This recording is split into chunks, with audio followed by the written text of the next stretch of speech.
There is a really weird paragraph in Lord of the Rings, in the very, very end of Lord of the Rings, that kind of stopped me in my tracks and has me thinking, really, what on God's green earth is this paragraph talking about?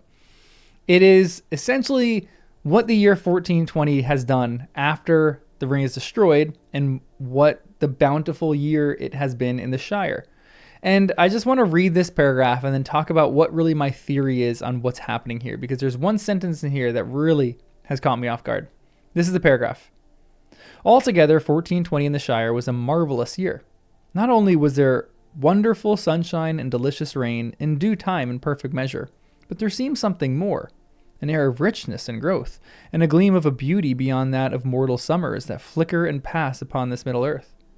All the children born or begotten in that year, and there were many, were fair to see and strong. This is the sentence. And most of them had a rich golden hair that had before been rare among hobbits. The fruit was so plentiful that young hobbits very nearly bathed in strawberries and cream. And later they sat on the lawns under the plum trees and ate until they had made piles of stones like small pyramids or the heaped skulls of a conqueror. And then they moved on. And no one was ill, and everyone was pleased except those who had to mow the grass. Now, that paragraph just has me thinking, what is going on in the Shire? So there's one thing that you have to know. If you don't know the books, you wouldn't know this one single point, which is maybe one of the coolest points in the whole book. I love this so much. The gifts that Galadriel gave to the hobbits and really to the entire fellowship. And this is really where my entire theory is based off of, because this whole video is just essentially me talking about a headcanon that I am developing about why the hobbit children were blonde in the year 1420. So this is what's happening. Galadriel gives them a gift, all of them a gift. In the movies, she gives Sam rope, and Sam goes, "You don't have one of those nice shiny daggers left, do you?" He doesn't say that, and that's not the gift that he gets in the book. In the book, he actually asks another elf for rope and gets it, but his gift is soil, not dirt, soil from Galadriel's orchard. And she says, if you spread this soil across your garden, it will be the greatest garden in all the Shire. And it's a really cool thing that she does. And she actually puts a little bit of a blessing on this too. And so Sam has this soil, and he pretty much takes the whole journey with this soil. And then when he gets back to the Shire, he kind of forgets about it until he realizes, again, you don't know this if you don't know the books, but the Shire is in ruins. Saruman has come and cut down almost all the trees in the Shire, and it's like a destroyed land. And so Sam is devastated, and he's grieving, and he's like, oh man, my great-grandchildren won't even be able to see the Shire in all its glory. But what he does is he takes a bunch of trees, and he takes a little sprinkling of this soil and puts it at the roots of each of these trees, and they grow like 20 years in 1 year. It's incredible how these trees are growing.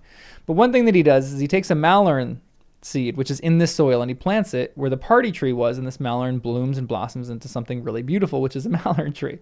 And that's their new party tree, and people are coming far and wide for it.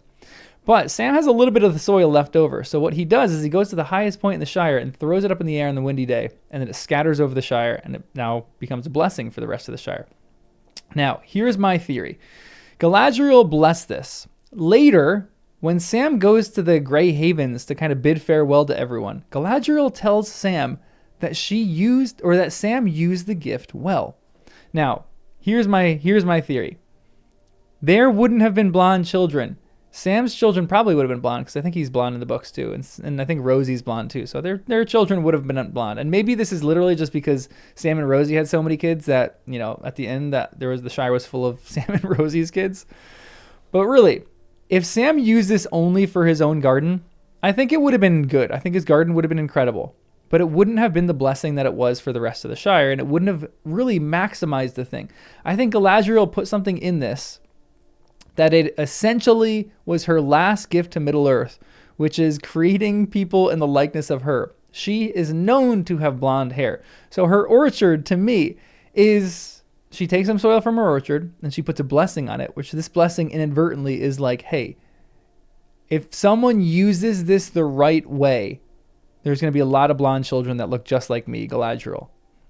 So I kind of think because Sam was selfless with this gift and because he used it for everyone, this gift was actually able to become even better than what it was, or what it initially would have been.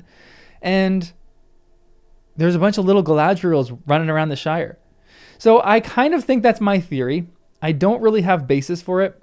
And I think the one thing that I'm really excited for with the rest of the series is just seeing how Galadriel interacts with a bunch of these different people.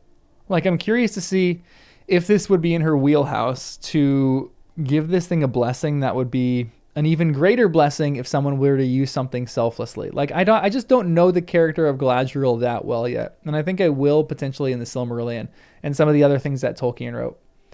So that's my theory. I'm kind of developing a new headcanon on that she put a blessing on this, which is the truth.